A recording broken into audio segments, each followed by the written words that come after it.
Bonjour à tous! Figurez-vous que Jupiter dit un jour que tout ce qui respire s'en vienne paraître au pied de ma grandeur. Si dans son composé quelqu'un trouve à redire, il peut le déclarer sans peur. Salut! Alors moi par exemple, j'aurais bien voulu quelques centimètres en plus en fait. C'était une fable de La Fontaine ça en fait. Il parlait du dieu, pas de la planète. Ah! Autant pour moi. Ouais, gros, bien ou bien? Juju, mais je t'ai déjà dit de mettre un slip, sérieux. D'ailleurs, dans Jupiter, il y a Jupe. Coïncidence? Ce serait bien que non. Ok, ça part déjà en cacahuète. Bon, reprenons.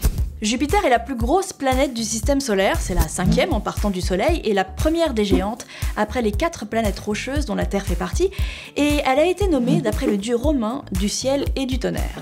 Dieu du ciel. Oui, voilà. Première info, Jupiter a des dizaines de lunes, mais les 4 plus grosses, Europe, Io, Ganymède et Callisto, ont été découvertes par Galilée en 1610 avec une lunette astronomique. Alors, ce sont les premiers astres découverts autrement qu'à l'œil nu, vous vous rendez compte? Et comme Galilée a compris qu'il tournait autour de Jupiter et par conséquent pas du tout autour de la Terre, c'était un argument de plus pour le modèle héliocentrique qui plaçait le Soleil au centre de tout. Du bout de cette lunette, 45 millions de siècles nous contemplent. Du coup, on les appelle les lunes galiléennes. Ganymède est la plus grosse lune du système solaire et elle est d'ailleurs plus grande que la planète Mercure. Et parmi ces 4 satellites galiléens, 3 hébergent sans doute un océan d'eau liquide souterrain, Europe, Ganymède et Callisto, ce qui en fait des cibles de choix pour la recherche d'une éventuelle vie extraterrestre. Et le 4e, Io, qui est aussi le plus proche de Jupiter, est un monde peuplé de plusieurs centaines de volcans en activité. Alors ok, c'est un satellite qui ressemble un peu à une pizza. Mais en parlant de satellites, en ce moment, et en plus de ses satellites naturels, Jupiter compte un satellite artificiel, la sonde américaine Juno. Et c'est la deuxième info, le 27 août 2016, elle a pu enregistrer les ondes radio que les aurores émettent. Ce qu'on va entendre, ce sont 13 heures d'enregistrement de signaux qui ont été accélérés et convertis en sons audibles pour l'oreille humaine.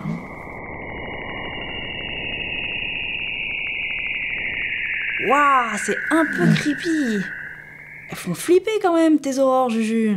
Troisième info, la sonde Juno a emmené 3 figurines Lego à bord. La première représente Jupiter, évidemment, avec un éclair dans la main. La deuxième représente son épouse Junon, donc Juno en anglais, qui va le scruter sous toutes ses coutures avec sa loupe. Et la dernière, c'est Galilée, avec un globe de la géante gazeuse dans sa main droite et une lunette astronomique dans la main gauche. Quatrième info, Jupiter est tellement massive que le barycentre du couple qu'elle forme avec le Soleil se trouve à l'extérieur de notre étoile. Hein? Jupiter est en couple avec notre étoile? Mais non, je parle seulement de l'attraction qu'elles ont l'une sur l'autre si on considère juste le système de leurs 2 corps. Oh la vache, c'est chaud bouillant. Non, je parle juste du barycentre. Mais c'est quoi ce truc? Le barycentre en astronomie, c'est le point de l'espace autour duquel 2 objets gravitent. Alors c'est un peu l'équivalent du centre des poids, mais pour les masses. Je m'explique. Le centre du poids de cette règle, c'est-à-dire l'endroit où je peux la tenir en équilibre, se trouve en son centre. Alors c'est logique, vous allez me dire, mais c'est pas le cas pour tous les objets. Si on prend un marteau, vous remarquerez que son centre de gravité ne se trouve pas à égale distance de ses 2 extrémités. C'est parce qu'il a plus de masse d'un côté que de l'autre. Et bien dans l'espace, c'est un peu pareil. Tous les corps ayant une masse s'attirent mutuellement, mais pour 2 corps qui s'attirent, il y en a souvent un plus gros que l'autre. Et donc, quand ils se tournent autour, le barycentre ne se trouve pas pile poil à mi-chemin entre les deux. Un peu comme le marteau, qui a plus de masse d'un côté que de l'autre. Le barycentre dépend de la différence de masse entre les 2 objets. Par exemple, quand l'un est environ 2 fois moins massif que l'autre, ça donne ça. Le barycentre est symbolisé par une croix. Mais quand la différence est trop grande, le barycentre se trouve dans l'objet le plus gros. C'est le cas du système Terre-Lune, où la Lune est beaucoup moins massive que la Terre, et dans le cas du système Terre-Soleil, où la Terre est beaucoup moins massive que le Soleil. Dans le système solaire, aucune planète n'est assez massive pour déplacer son barycentre avec le Soleil en dehors de lui, sauf Jupiter, qui a donc une influence gravitationnelle remarquable sur notre étoile. Autrement dit, elle pèse dans le game. Littéralement, pour le coup.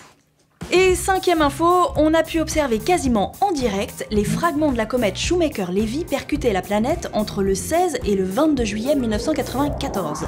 C'était une comète de plusieurs kilomètres de diamètre qui a été fractionnée en dizaines de morceaux par les forces de marée de Jupiter, et ils sont entrés en collision avec la géante gazeuse les uns après les autres. Alors la sonde Galileo, qui était justement en route vers elle, a pu photographier un de ces bolides, et le télescope spatial Hubble a fourni des images des cicatrices laissées à la surface, comme ici, là, en ultraviolet. Alors ce sont les taches en bas, hein, le point noir en haut, c'est juste une de ces lunes qui passait devant à ce moment-là. Ou comme là, après l'impact d'un fragment d'environ 1 km, qui a donc laissé une trace beaucoup plus grande que la Terre. Waouh! Comme tu dis. Et tu crois que ça laissera les mêmes marques quand Juno ira finir sa mission dans la planète? Sans doute pas, elle est sûrement trop petite pour ça. En tout cas, j'ai pas connaissance de traces du crash de Galiléo, par exemple. Mais pourquoi la NASA précipite ses sondes sur Jupiter en fin de mission? Pour éviter qu'elles se crashent sur une des lunes qui pourrait abriter la vie, parce que ça pourrait les contaminer. C'est un bon argument. Bon j'y vais moi, hein. Fais la bise à Jules de ma part.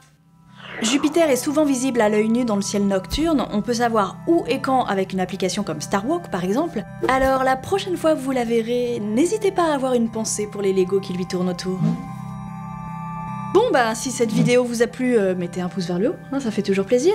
Abonnez-vous si c'est pas déjà fait, et activez les notifications hein, pour ne rater aucune information palpitante sur les planètes. Et à bientôt pour un nouvel épisode de Spatialiste.